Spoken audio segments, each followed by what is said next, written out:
সংসদের তৃতীয় অধিবেশনের প্রথম দিনে মুখোমুখি সরকার ও বিরোধী দল। জনগণের সাথে প্রতারণার অভিযোগ তুলেছে দুই পক্ষই। সংসদ শেষে বিরোধী দলীয় উপনেতা বলেন, গণভোট না মেনে জনগণের সাথে বিশ্বাসঘাতক করেছে বিএনপি। আর স্বরাষ্ট্রমন্ত্রী বলেন, বিএনপি নয় বরং সংবিধান সংশোধন কমিটিতে যোগ না দিয়ে জনগণের সাথে প্রতারণা করেছে বিরোধী দল। মোহন ইসলামের প্রতিবেদন। স্পিকার, আমাকে সময় দেওয়ার জন্য আপনাকে ধন্যবাদ। আমরা এখন ওয়াকআউট করছি। আসসালামু আলাইকুম। জাতীয় সংসদের তৃতীয় অধিবেশনের প্রথম দিনেই মুখোমুখি সরকার ও বিরোধী দল। বেসরকারি দিন বিলানোর অভিযোগ তুলে ওয়াকআউট করে বিরোধী দল। সবকিছু আলোচনা করা দরকার। পরে ব্রিফিং করেন তাদের উপনেতা। তিনি অভিযোগ করেন, বিএনপি জাতির সাথে বিশ্বাসঘাতকতা করেছে। বিএনপি এখন বলছে যে গণভোট সংবিধান কভার করে না। যদি গণভোট সংবিধান না করে তাহলে ইলেকশনও কভার করে না। বিএনপির আজকে 2/3 মেজরিটির যে সরকার, এটাও কভার করে না। গণভোট যদি অবৈধ হয় তাহলে ওনারা কিন্তু আর বৈধ থাকেন না। আর বাহানা দেখিয়ে ওয়াকআউট না করার আহ্বান জানান স্বরাষ্ট্রমন্ত্রী। তবে বিরোধী দলীয় উপনেতা বলেন, ওয়াকআউটের পেছনে যুক্তি আছে। আমরা কোনো অজুহাতে আসি নাই, আর এটা কোনো ছোট বিষয় নয়। অধিকাংশ জনগণের যে সিদ্ধান্তের বাস্তবায়নের যে প্রয়োজনীয়তা এবং অপরিহার্যতা, এটাকেই আফোর্ড করেই আমরা আজকে বেরিয়ে আসছি। পরে স্বরাষ্ট্রমন্ত্রীকে এ নিয়ে প্রশ্ন করলে তিনি দাবি করেন, উল্টা বিরোধী দল জাতির সাথে প্রতারণা করছে। জুলাই জাতীয় সনদ বাস্তবায়নের জন্য যা কিছু করা প্রয়োজন সেটা করতে প্রস্তুত। এখানে গণভোটের যদি কোনো গণরায় সম্পর্কিত তাদের বক্তব্য থাকে, তারা এই কমিটিতে এসে বলতে পারে। সুতরাং আমরা প্রতারণা করছি না, বরং তারা জনগণকে বঞ্চিত করছে। আর সংবিধান সংশোধন কমিটিতে যোগ দিতে বিরোধী দলকে আহ্বান জানান চিফ হুইপ নুরুল ইসলাম মনি। সকলকে আহ্বান করতে চাই, একত্রিত হয়ে ঐক্যবদ্ধভাবে আমরা সেই সমস্যার সমাধান করব। মোহন ইসলাম, ৭১, ঢাকা। বাংলাদেশ নতজানু পররাষ্ট্রনীতির কবর রচনা করেছে বলে মন্তব্য করেছেন পররাষ্ট্রমন্ত্রী ডক্টর খলিলুর রহমান। বৃহস্পতিবার জাতীয় সংসদের তৃতীয় অধিবেশনের উদ্বোধনী দিনে সম্পূরক প্রশ্নের জবাবে তিনি একথা বলেন। মক্কা প্রতিরক্ষা চুক্তিতে বাংলাদেশের এখনই যোগ দেওয়ার সুযোগ নেই বলে জানান মন্ত্রী। তিনি জানান, গঙ্গা পানি চুক্তি নবায়নের জন্য ভারতকে জানানো হয়েছে। মিল্টন আনোয়ারের প্রতিবেদন। ধন্যবাদ জানাচ্ছি আমাদের মাননীয় সংসদ সদস্য। বৃহস্পতিবার স্পিকার হাফিজউদ্দিন আহমেদের সভাপতিত্বে শুরু হয় ত্রয়োদশ জাতীয় সংসদের তৃতীয় অধিবেশন। শুরুতে শোক প্রস্তাব গ্রহণের পর শুরু হয় প্রশ্নোত্তর পর্ব। যেই মক্কা প্যাক্ট 7 আগস্ট 2026 এরপর স্বতন্ত্র সংসদ সদস্য রুমিন ফারহানার সম্পূরক প্রশ্নের জবাবে পররাষ্ট্রমন্ত্রী সংসদকে জানান, মক্কা প্রতিরক্ষা চুক্তিতে বাংলাদেশের যোগ দেওয়ার বিষয়টি নির্ভর করছে সদস্য দেশগুলোর অভিপ্রায়ের উপর। এই প্যাক্ট 3টি দেশের ভেতরে হয়েছে। আমরা এতে এই প্যাক্টটিকে ইতিবাচক হিসেবে দেখছি। এতে যোগদান করার বিষয়টি এখনো আসেনি, কারণ এটা নির্ভর করছে যারা এই প্যাক্টের সদস্য তাদের অভিপ্রায়ের উপর। তারা যদি অভিপ্রায় প্রকাশ করেন বাংলাদেশকে এই প্যাক্টে নেবার জন্য, তাহলে পরে আমরা নিশ্চয়ই সেটা ইতিবাচকভাবে বিবেচনা করব। সংসদ সদস্য মীর আহমেদ বিন কাসেমের সম্পূরক প্রশ্নের জবাবে মন্ত্রী বলেন, জাতিসংঘ সাধারণ পরিষদের সভাপতির দায়িত্ব অর্জন বাংলাদেশের জন্য আন্তর্জাতিক পরিমণ্ডলে অভূতপূর্ব গৌরবময় প্রাপ্তি। তবে এই পথটি একক কোনো দেশের স্বার্থ বা সুবিধার জন্য ব্যবহারের সুযোগ নেই।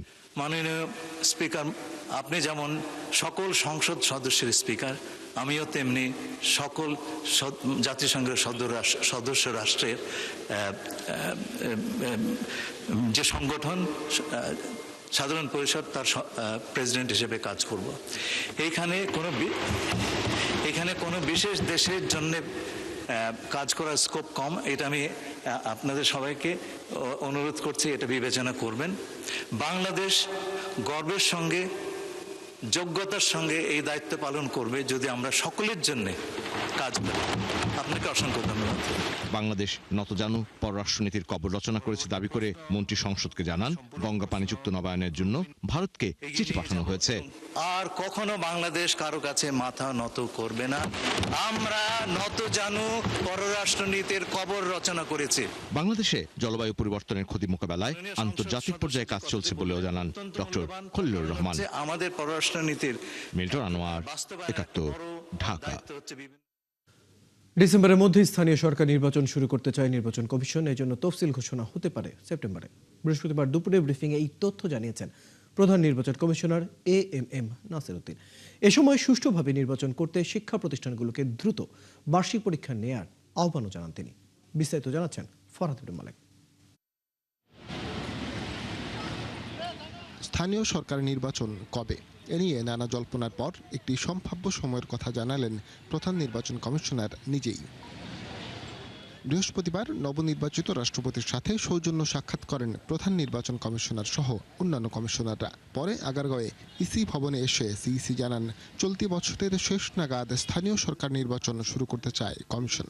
আশা করছি যে আমরা হয়তো এই মাসের মধ্যে, এই মাস মানে সেপ্টেম্বর মাসের মধ্যে হয়তো শিডিউলটা ঘোষণা করতে পারবো। তাইলে আলটিমেটলি গিয়ে বছরের শেষে এবং কিছু কিছু হয়তো আগামী বছর চলে যেতে পারে। নির্দিষ্ট সময়ের আগে তাই শিক্ষা প্রতিষ্ঠানগুলোকে তাদের বার্ষিক পরীক্ষা সম্পন্ন করার আহ্বানও জানান তিনি। এ বিষয়ে শিক্ষা মন্ত্রণালয়ের সাথে আলোচনা করার কথাও বলেন সিইসি। এই পরীক্ষার বিষয়টি আমরা হয়তো সংশ্লিষ্ট মন্ত্রণালয়ের সাথে আলাপ করে একটু অ্যাডজাস্ট করার চেষ্টা করবো। ইফ ইট ইস পসিবল আমরা হয়তো এন্ড অফ নভেম্বরে শুরু করতে পারি, যদি ওনারা পরীক্ষাটা একটু আগে নিতে পারেন। এদিকে 90 দিনের মধ্যেই ঠাকুরগাঁও 1 আসনের উপনির্বাচন সম্পন্ন করতে সব রকমের প্রস্তুতি নেওয়া হয়েছে বলেও জানিয়েছেন নাসির উদ্দিন। আমাদেরকে large number of union Parishad election has to be done within this year. Farhad Ibne Malek, 71, Dhaka. দ্বন্দ্ব সংঘাতে না জড়িয়ে প্রকৌশলীদের যোগ্যতা অনুযায়ী ও সুনির্দিষ্টভাবে নিজেদের ক্ষেত্রগুলো চিহ্নিত করার আহ্বান জানিয়েছেন বিএনপির ভারপ্রাপ্ত মহাসচিব ও প্রধানমন্ত্রী উপদেষ্টা অ্যাডভোকেট রুহুল কবির রিজভী। রাজধানীর ইঞ্জিনিয়ার্স ইনস্টিটিউটে বৃহস্পতিবার সন্ধ্যায় প্রকৌশলী অধিকার দিবসের সম্মেলনে তিনি বলেন, দেশের উন্নয়নে প্রকৌশলীদের কাজে লাগাতে হবে, তা না হলে কাঙ্ক্ষিত লক্ষ্য অর্জন ব্যাহত হবে। এ সময় সরকারি চাকরির পাশাপাশি বেসরকারি খাতেও কর্মসংস্থানের জোর দেন। অনুষ্ঠানের বক্তারা বলেন, সবার আগে বাংলাদেশ গড়তে মেধাবী প্রকৌশলীদের কাজে লাগানোর বিকল্প নেই। মেধা ও যোগ্যতার ভিত্তিতে এই খাতে মর্যাদাপূর্ণ পেশাজীবী পরিবেশ গড়ে তোলার দাবি জানান তারা।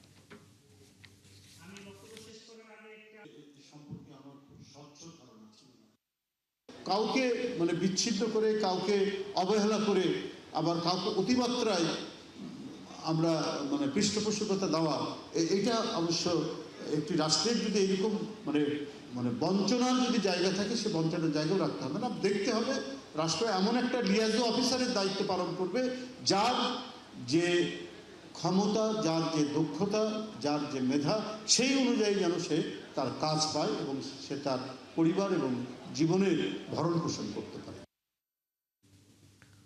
রংপুর স্কুল শিক্ষক গণপতি চক্রবর্তীকে হত্যার সময় খুনিদের চিনে ফেলে তার পরিবারের সদস্যরা।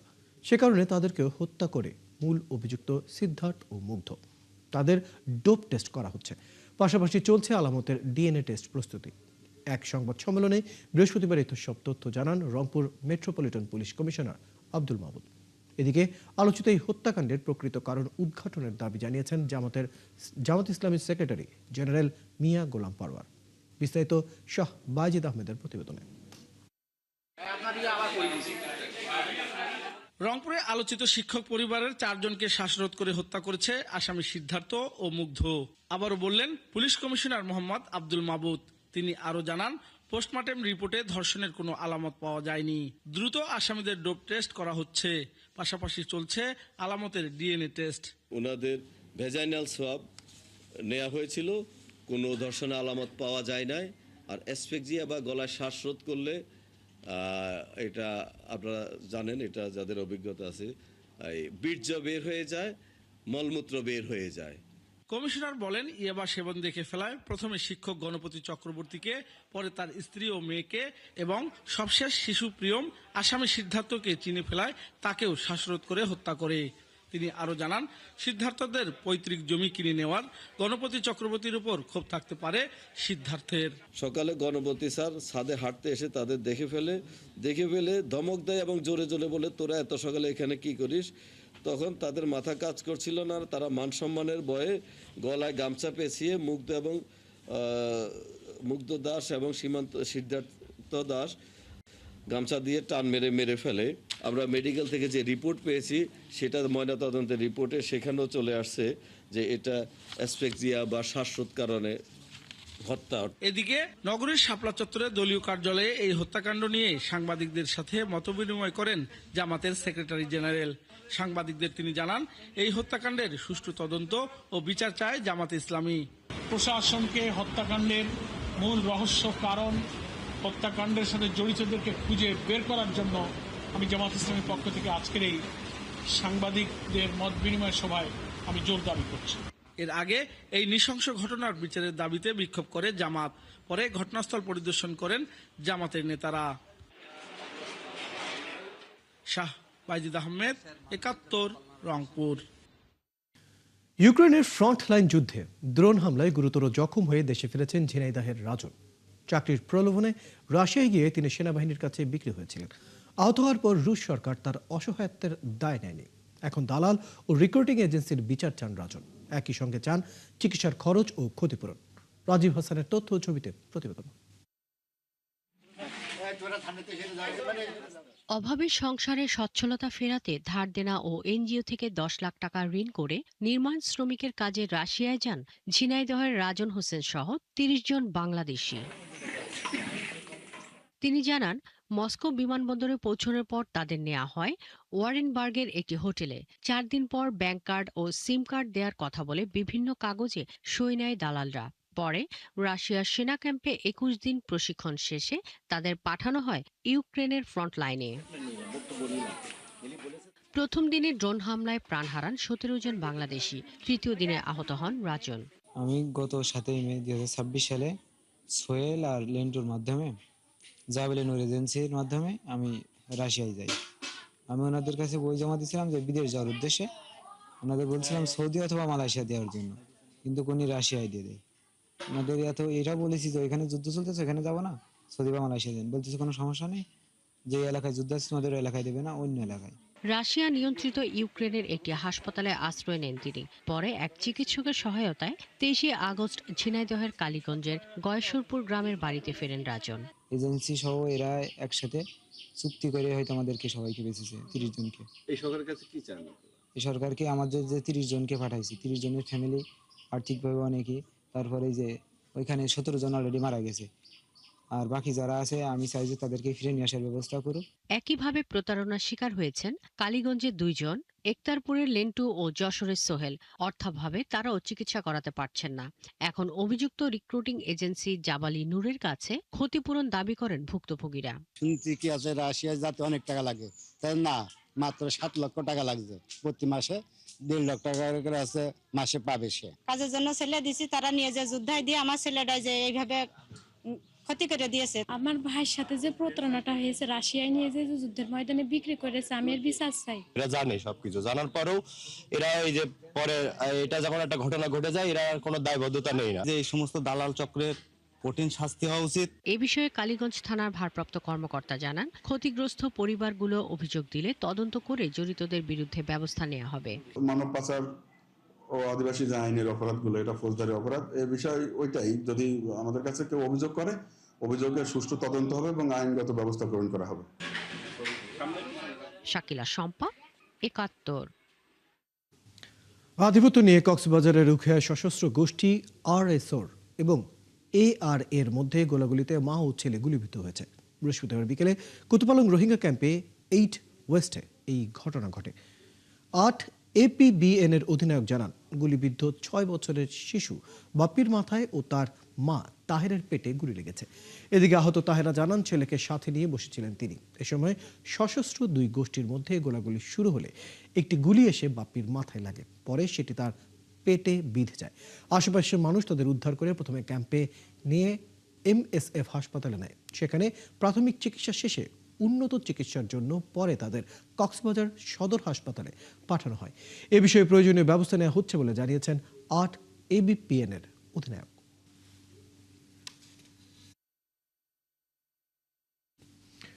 চট্টগ্রামের সীতাকুণ্ডের ফৌজদার হাটে আধুনিক সামরিক সরঞ্জাম ও অস্ত্র উৎপাদনের কারখানা নির্মাণ করবে সেনাবাহিনী। বন্ধ হয়ে যাওয়া জলের টেক্সটাইলের মিলের জমিতে এই কারখানা নির্মাণ করা হবে।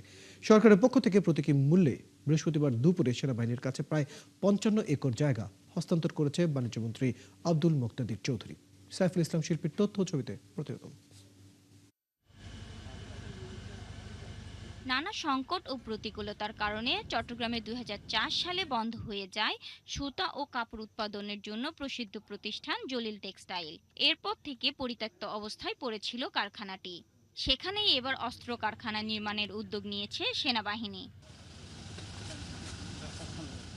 বৃহস্পতিবার দুপুরে জমি হস্তান্তর উপলক্ষে কারখানা প্রাঙ্গণে বাণিজ্য মন্ত্রণালয় ও সেনাবাহিনীর বাংলাদেশ অর্ডিন্যান্স ফ্যাক্টরি BOF এর মধ্যে চুক্তি সই হয়।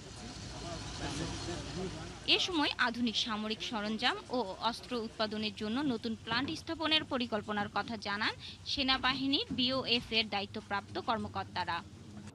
এই জমির যথাযথ ব্যবহার বাংলাদেশ সমরাস্ত্র কারখানার উৎপাদন সক্ষমতা আরও বৃদ্ধি করবে, আধুনিক প্রযুক্তি সংযোজনের সুযোগ সৃষ্টি করবে এবং ভবিষ্যতে দেশের প্রতিরক্ষা সরঞ্জামের চাহিদা দেশীয়ভাবে পূরণের সক্ষমতাকে আরও সুদৃঢ় করবে। এই সংযোজন আমাদের দৃঢ় বিশ্বাস, আমাদের যে অভিষ্ট লক্ষ্য, আমরা যেখানে আমাদের নিজস্ব সক্ষমতা বৃদ্ধির পাশাপাশি এটাকে কীভাবে রপ্তানিমুখী করা যায় সেদিকে নিজেদেরকে আরও সম্পৃক্ত করা। অনুষ্ঠানে সেনাপ্রধান বলেন, বিশ্বের অনেক দেশে বাংলাদেশের সমরাস্ত্রের চাহিদা রয়েছে। আমলাতান্ত্রিক জটিলতা দূর হলে অস্ত্র রপ্তানি করে প্রচুর বৈদেশিক মুদ্রা আয় করা সম্ভব বলেও জানান তিনি। আমরা খালি এই প্রতিরক্ষা শিল্প নিজের প্রয়োজন মেটানোই নয়, আমরা এটাকে রপ্তানিমুখী শিল্পে রূপান্তর করতে চাচ্ছি এবং এই যে যত লোক এখান থেকে ছাঁটাই হয়ে চলে গেছে তার দ্বিগুণ তিনগুণ লোক এর কর্মসংস্থান এখানে হবে। এদিকে বাণিজ্য মন্ত্রী জানিয়েছেন, সরকার অস্ত্র ও প্রতিরক্ষা রপ্তানিতে সব ধরনের সহযোগিতা করবে। আমরা চাই আমাদের সব ধরনের পণ্য বাইরের পৃথিবীতে সমাদৃত হবে, আর প্রতিরক্ষা সামগ্রী রপ্তানি এটার মেজারমেন্ট শুধু ডলার ইউরো দিয়ে হবে না। এই সক্ষমতার মানে হচ্ছে you are placing your country at a different league, at a different height, at a different level. 1961 সালে 55 একর জায়গা জুড়ে যাত্রা শুরু করেছিল জলিল টেক্সটাইল। শাকিলা সিথি, 71। দর্শক, চলছে সংবাদ সংযোগ, সরাসরি সংবাদ এবং অনুষ্ঠান দেখতে চোখ রাখুন 71-এর ফেসবুক পেজে, সাবস্ক্রাইব করুন 71-এর ইউটিউব চ্যানেল 71-এর সাথে থাকুন।